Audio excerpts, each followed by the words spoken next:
Okay, was thinking, should we do a review? Yes. And I don't know how we're Yes. gonna Me chop neither. this. So did you want to do the podcast? I think so, yeah, Yeah. because I haven't finished Well, anything what I else. will do is I will get up the thingo. So oh Jesus, I have So so I many. have realised that podcast has other series on it, but I didn't, Oh, interesting. or Okay. something. I don't know what I listened to. I just listened to the sex worker Yeah. centric stuff. Yeah. Yes. So I think the podcast, it's by the ABC. And it's the podcast title for this is Dig, Sirens Are Coming. And it is, I'll read out their blurb. Queensland in the 1950s, God-fearing, morally upstanding, tough on crime. Beneath the surface, a murky world of gambling, drugs, and brothels were kept in check by three crooked cops known as the Rat Pack. It was this trio who perfected a corrupt system that would wreak havoc for more than 30 years in the Sunshine State. At the core of the Rat Pack's corruption was a routine of bribery and extortion with the city's underground brothels. A small group of sex workers were crucial to maintaining relationships which generated millions of illicit dollars that kept the wheels turning for these crops. The women were forced to cooperate with police, have sex with detectives, and toe the line. But eventually, the same women who helped build a criminal empire were the ones who helped to break it. Meticulously researched, action-packed, and rich with never heard before tape. Blah, blah, blah, exposes the decade-long institutional crime and corruption of the Queensland Police Force, which still exists, by the way, crime and corruption in the Queensland Police Force, through the stories of 5 courageous sex workers who dared to take them on. Yes. So that's a 6-part, I think. I think so. Part podcast series. Yeah. All about so it's primarily about police corruption in that kind of between the 60s and the 80s, 90s. Yeah, it's about that specific, those specific experiences of police corruption, I guess. Like, and their those relationships between cops and sex workers, and their relationship to the law as well. Yeah. What was your instinct? Or do you want me to? Oh no, I'm happy to. So I heard it. Well, I've been in the site called lots of times, so I've been enjoying a lot of podcasts, and I had heard about that one, so I decided to give it a listen. I think they did quite a good job. I appreciated awesome journalism, I think. Yes, very well done. Yes. Very well researched and reported in a very engaging way. Extremely. And careful and considered. Clever and also entertaining. Very entertaining. Yes, yeah. Which is that. powerful. It was a because story. That's how you get people to give a shit, you know? Yeah. So I thought they did a really good job with historical stuff. I really appreciated that the primary voices, other than the journalists kind of recounting the events, were sex workers from the time and sex workers who were involved, or the families of sex workers who have since passed. Or he said involved. when he had hired an actor to speak. Yes. To play out that conversation. Yes. Yeah. So they used as much, I feel like they used as much as they could the direct words of the sex workers involved, whether it was through their voice or reading court transcripts, that kind of thing. So I really, that really was a bring good it to life. Like, you really do feel like you're in the 80s. Like, it's wild. And the court, you feel like you're in that courtroom. The way they speak. So I really appreciated things like that. I sort of, that always, whenever a podcast is made about someone or like a group of people who are kind of discriminated against, I always am like, I would like to hear as many voices as possible from that group, because that shows me that there's been like good faith engagement as much as possible. Oh yeah, sorry, we're back. Oh, sorry. Yeah, oh good. I was I can hear you, but I can. Yeah. What did you think? I thought it was. I think it was amazing. Like the mistakes were so minor. I think that were like not necessary to like not would have no bearing on the accuracy and the representation of the industry or anything. Like it's not. Yeah. I think that some of my I mean, actually no, I wouldn't frame it as concerns. More like I can't remember what that journalist is called. Who that Match someone, I think. I just closed it, but I can get it open.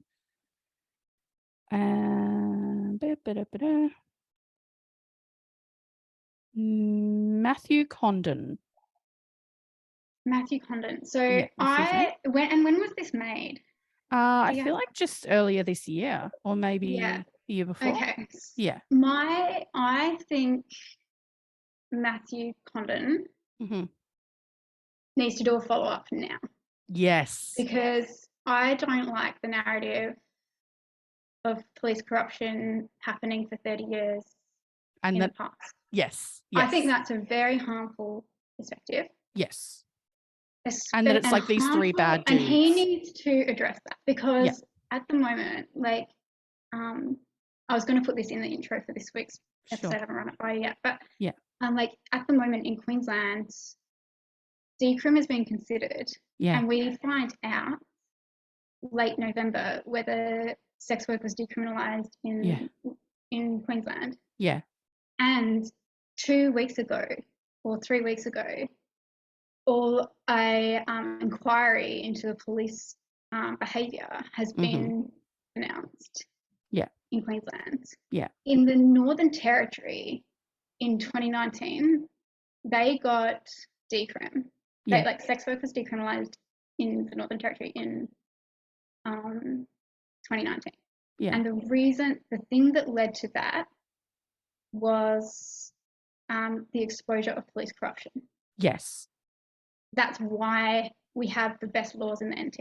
Yes. The version of decriminalisation, quote unquote, in Queensland is being like the version of decrim they're considering excludes street-based sex workers and excludes strippers. Like Matthew Condon needs to he needs to follow Respect Queensland and see what the police are doing this week. Right now. Yeah. It's not like my friends are juggling this. Yes. And he's made it sound like it's a historic issue. Resolved this. Yeah. Yeah. Like it's not like we won. So I think he needs to do some more interviews now. Absolutely. And release some stuff quickly. Yes. I agree completely. Because he's got a following. Yeah. On this issue. And he's got a political. Yeah. It sounds like he has like political support. Yeah. And so he's been like talking about. So the thing about like the 80s, 90s, 90s was like there was a lot of police being moved around the country as well. Yeah. This is why we need to decrim Australia wide. It's like, of course, it was between South Australia and Queensland. They had the shittest laws. Exactly. Yeah. So that's why. So this is what predatory clients do. Yeah. Yeah. They stay in certain states depending on what they're doing, and they move between them to escape. Ramifications. Yeah. This is what the cops do. Yeah. It's not a thing of past. No, it is not. Perhaps something was resolved there, but sex workers were killed in the meantime. Yes. And we're still in it. Like, it's not, so he's talking about like all of these well-known sex workers who had made a name for themselves as if it's like this otherworldly thing. It's like, no, go interview the ones that are there now. Yeah. So I think that there's like a little bit of a responsibility. Absolutely. But I'm only saying that because he did so fucking well. And he even like, this thing. You're like, good, more. Right, you're going to get told off. Yes. You're going to hear it from sex workers. Yeah. Yeah, that's a good sign. I just think, so he's very good at like, because in those conversations with sex workers, You could even see him switching. So you know how sometimes people are very politically correct? He actually got less politically correct because he was like absorbing some of the stuff. So I was kind of like, oh, hopefully like non-sex workers know that like. Oh, that wouldn't necessarily be how. There's a I context to can't how even they're think now of an engaging. example to him, but he might have used the word, I don't know, like trying to remember. I don't know. I actually can't think of it. Yeah, but any of those, something like that. I don't know. And which probably was relevant to the time or whatever. But like, or because like that's what a sex worker, like he was mirroring sex workers. Yes. Which is awesome. Yes. And so sometimes I was like, oh, but then I was like, I actually think like it doesn't actually offend me because he's like actually getting better and better at like, he's respectfully taking on this conversation. Like it's very in the conversation. Same as like when like civs start to call themselves civs, like it's usually a good sign. Usually a good sign. Yeah. It's like but then there's also like a flexing way of doing it. Yes. Like yes. So it depends a bit on. Yes, it's very contextual, isn't it? Yeah. But like I agree. I think that when there was just like because he's so clever at this. In a way, sometimes I think like a disclaimer could be a good idea, but also I'm like, it doesn't really. The disclaimer would be this is still ongoing. Yes. It's not, and that like, and that listen to sex worker voices. Yes. That's it. It's not like use this term or that term, and I don't care. It's just like he's fine. Yeah. He's adjusting according to who he's speaking to, seeing everyone as a human, and that's great. Yeah. He's on the right path. It's just like also you've made it sound like a historical issue when it is this year. Yeah. Right now. Right. As you release this, basically, this is happening. It says, listen to this. This is ongoing. Yeah. This is what like includes strippers and street-based sex workers. Yeah. Yeah. I think that's when I agree. When I sent it to you, I think I'd mentioned something about like, I think it did a pretty good job, but it is limited because it only talks about police corruption like it's a historic thing. Well, he's sharing it like a story, and that needs a resolve. So he's like, and the Rat Pack no longer. But very few of them received any significant penalties. Quite a few of the sex workers who were used and abused by police, including then in capture and corrupt police, ended up being murdered or quote unquote disappearing. So there's a lot there that I get he has to wrap up a series. But to me, as a listener to that series, you hopefully come away with this sense of like, this is very unresolved. Like basically, yes, there was a police inquiry into police corruption then in some time in the 80s or whatever it was. But they then forced. So sex workers died to expose it. Now what? Now what? Where are we now? And I agree. I think there should be another episode that says, and now today, here's where things still stand. And I reckon Decrim Queensland would speak to him. Yeah. So what was interesting is one of the episodes, there was something put on the end of it that said, if you want to hear about some of the challenges sex workers face today, listen to this thing on background briefings, which I tried to find and I couldn't find anywhere. Okay. And I'm also conscious, which we don't have to include this bit, I'm conscious Pri posted on her story not that long ago that she had been involved in an ABC podcast and still not got paid for it. Now, it's not this podcast because I checked all the credits and stuff, but I wondered whether it was that background briefing one. It's like a 20 minutes something apparently, which sounds like it might not have been run very well. But yeah, I think there's value in him coming and saying, no, this is the next episode of this season because we can't talk about these issues purely historically.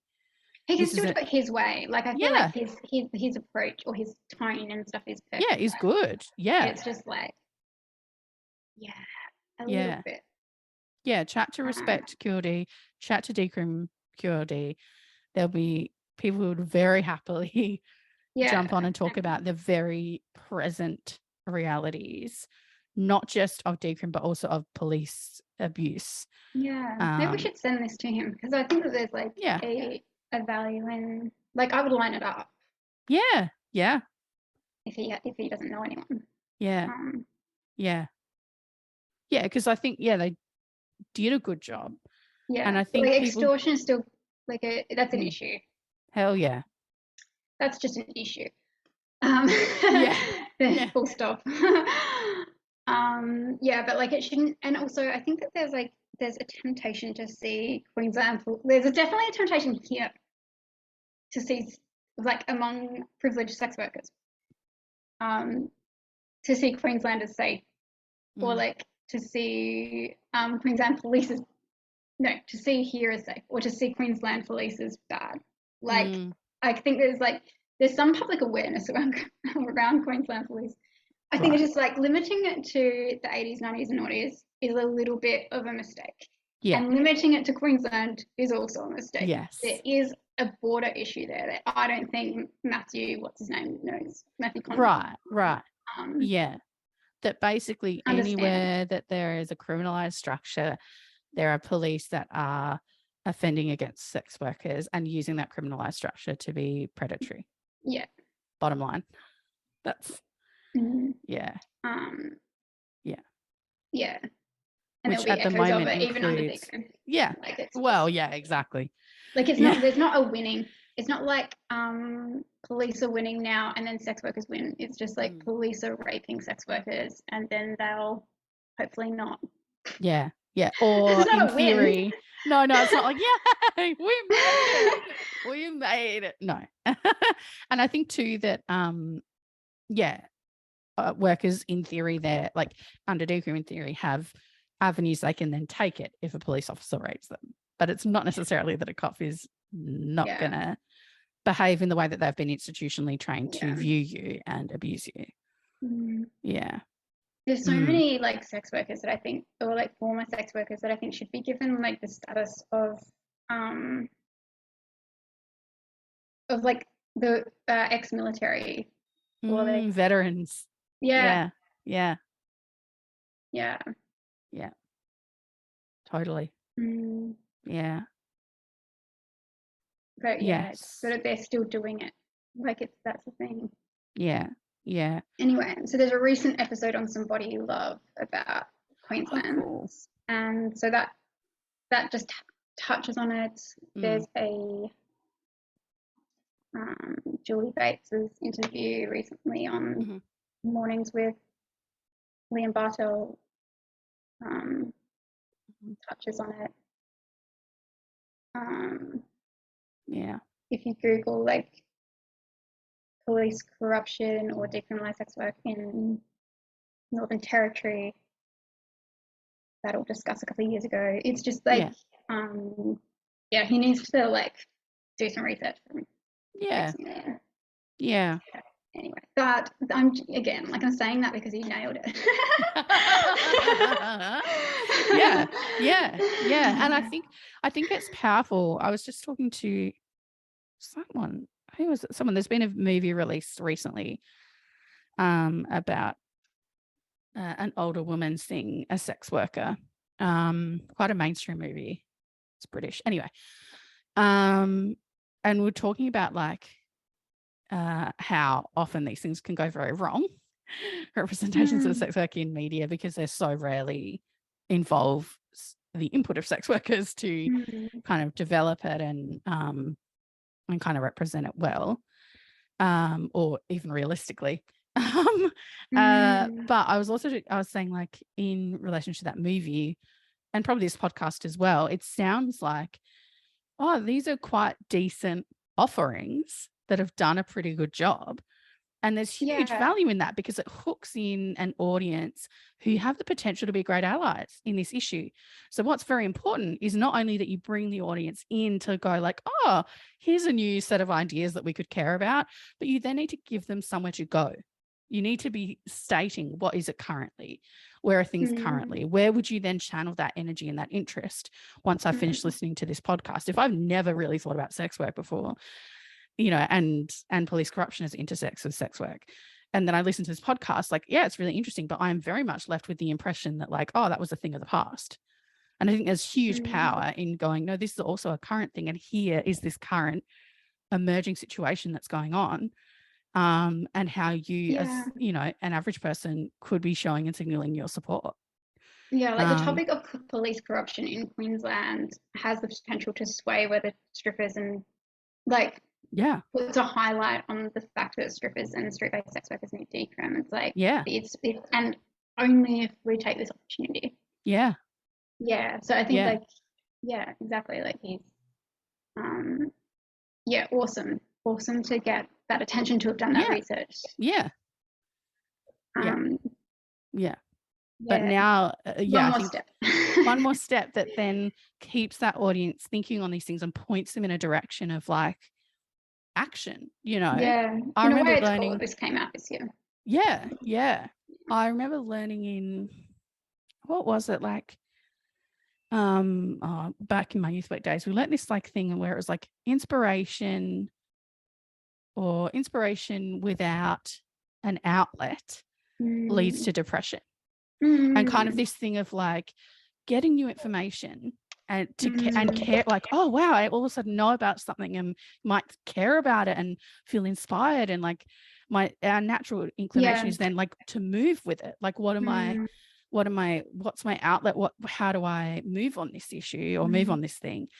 And when there isn't that kind of natural next step, it's really hard for people to find it themselves, and which is a bit, you know, depressing. But also you then risk losing that great opportunity where people are feeling moved by something and kind of engaged by something. You have a whole group of people that might be ready to move on something and support something, but then, you know, without that final piece, they're like, it's like how, you know, sometimes you like turn on the news and you just get all this bad stuff that you can't help with. So then you just want to disconnect from it. You go, oh fuck it, I don't care. I don't. But I don't think he's done that. I think he's just resolved it to avoid that. But it's like, actually, don't resolve. Now reopen, please. And give direction. All your MPs. Whatever the Law Reform Commission. With direction and a place for action. You know, it's people will really go on that journey. You know. But they need that. They do need that structure. Otherwise, they need to know what to do. You need to tell them what to do. Which is problematic in its own way, but it is also just how humans work. Like, well, it kind of is and it isn't, because it's like it's the same stuff. Like, if it's not in a public, this isn't going to be voted on. It's being like controlled by other powers. Like, it's not. You know, it's not really a democratic system that's going to get Queensland decrim. But like, like, I don't know what the board is called that's doing that, but like there's ways of putting pressure on them, or if you have platforms, there's ways of like making it known, and like definitely hassling MPs, help ministers, and because if this legislative body recommends it, my understanding is it still goes. It would still then go through Parliament, is my understanding, or that's what it has been in other states. So, you know, that getting through this legislative body is like the first step, but they then give a recommendation, and then it goes to like members and things like that. So there's a lot of steps along the way that we can be agitating for the right outcome, and ultimately, sad but true, the only thing that gets anything done ever is when there's enough external pressure and there's bad PR if you don't do it. Do you know what I mean? So, you know. Like, it's got to affect your job. Exactly. It's got to affect an MP's job or something to remain inactive on this, you know. So there's bad.